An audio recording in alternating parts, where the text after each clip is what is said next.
Halo guys, jumpa lagi di channel Ternak Ilmu. Di video kali ini, kita akan membahas tentang sejarah penemuan antibiotik. Let's check it out.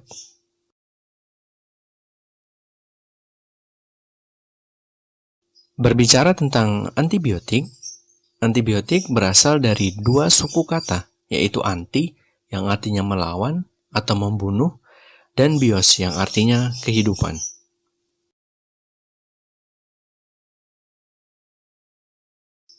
Menurut Kamus Besar Bahasa Indonesia, antibiotik diartikan sebagai zat kimia yang dihasilkan oleh berbagai mikroorganisme, bakteri tertentu, fungi, dan actinomycet yang dalam kadar rendah sudah mempunyai kemampuan untuk menghambat pertumbuhan atau menghancurkan bakteri atau berbagai mikroorganisme yang lain.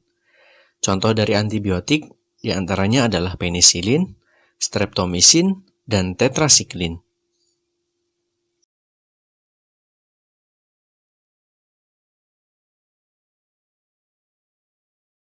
Sejarah awal dari penemuan antibiotik dimulai pada tahun 1909.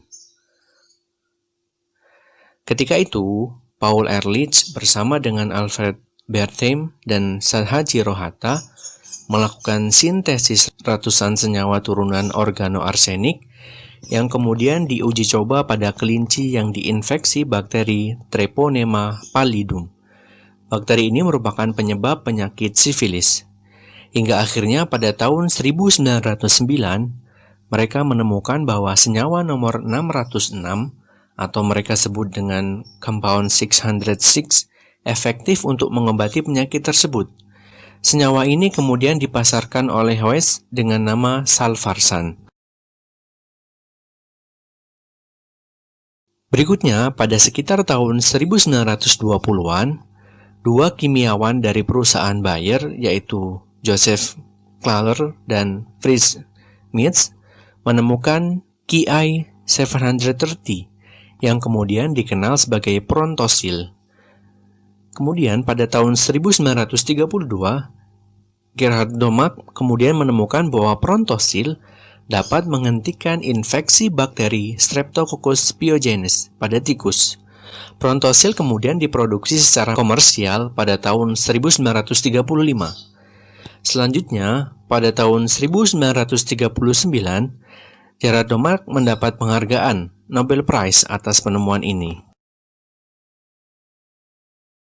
Hal yang mungkin unik dari penemuan prontosil adalah bahwa zat ini ternyata tidak memiliki efek antibakteri ketika diuji secara in vitro. Namun, zat ini terbukti efektif sebagai antibakteri saat diuji secara in vivo. Paradoks ini pun akhirnya terpecahkan. Ternyata, saat prontosil masuk ke dalam tubuh, zat ini dimetabolisme menjadi sulfanilamid. Zat aktif inilah yang bertanggung jawab terhadap efek antibakteri. Sejarah penemuan antibiotik yang mungkin paling banyak diketahui orang adalah penemuan penisilin oleh Alexander Fleming. Jadi, saat Alexander Fleming kembali dari masa libur ke laboratoriumnya, dia secara tidak sengaja menemukan bahwa salah satu dari kultur Staphylococcus yang dibuatnya terkontaminasi oleh jamur. Nah, ternyata adanya kontaminasi jamur itu menyebabkan pertumbuhan bakteri Staphylococcus menjadi terhambat. Atas dasar itu, kemudian Alexander Fleming mencoba untuk mengidentifikasi jamur tersebut dan menemukan bahwa jamur tersebut adalah Penicillium notatum yang kemudian pada tahun-tahun berikutnya dikoreksi sebagai Penicillium rubens. Sedangkan zat yang dihasilkannya dinamakan penisilin. Setelah itu, Alexander Fleming kemudian menemukan bahwa penisilin ternyata memiliki aktivitas antibakteri terhadap bakteri patogen yang menyebabkan penyakit berbahaya, seperti contohnya pneumonia, meningitis, difteria, dan gonorea. Akan tetapi, Alexander Fleming mengalami kesulitan untuk memproduksi penisilin secara massal.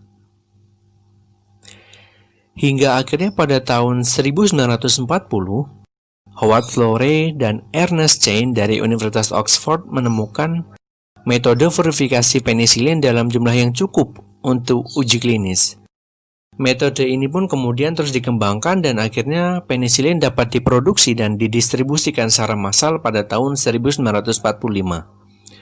Pada tahun yang sama, Alexander Fleming, Howard Florey, dan Ernest Chain kemudian mendapat penghargaan Nobel Prize atas penemuan penisilin ini.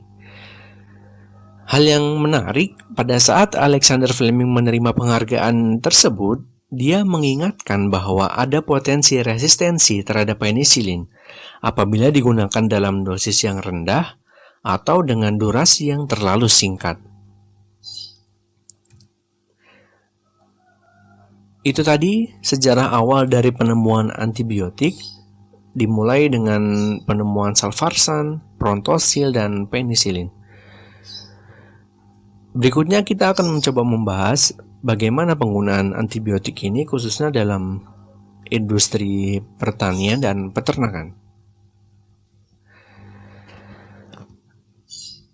Seperti yang sudah kita bahas sebelumnya bahwa prontosil ini mulai dikomersialisasikan pada tahun 1935, akan tetapi pada saat itu tujuannya adalah untuk mengobati penyakit pada manusia. Nah, pada tahun 1938, prontosil ini mulai digunakan untuk ternak. Jadi setelah 1935 pada manusia, kemudian prontosil juga mulai dipasarkan untuk ternak pada tahun 1938. Selanjutnya, pada tahun 1940, gramicidin mulai digunakan untuk mengobati mastitis pada sapi perah. Selanjutnya pada tahun 1943, penisilin digunakan juga untuk mengobati mastitis pada sapi perah. Mastitis sendiri merupakan penyakit infeksi ambing yang terjadi pada sapi perah. Berikutnya, pada tahun 1948, sulfaquinoxalin digunakan secara rutin untuk melawan koksidiosis pada unggas. Dan pada tahun 1955, streptomycin digunakan untuk melawan fire blight pada buah-buahan.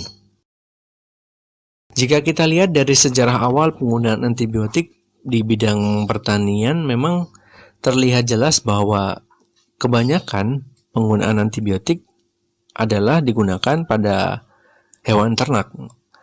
Karena memang mereka menganggap bahwa penggunaan antibiotik ini efektif untuk mengobati penyakit ataupun meningkatkan pertumbuhan dari hewan ternak.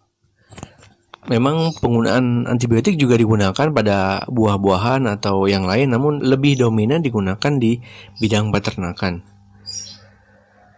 Hal yang menarik adalah sebenarnya seberapa besar sih efek penggunaan antibiotik ini terhadap ternak? Apakah benar-benar efektif? Seberapa jauh efektivitasnya?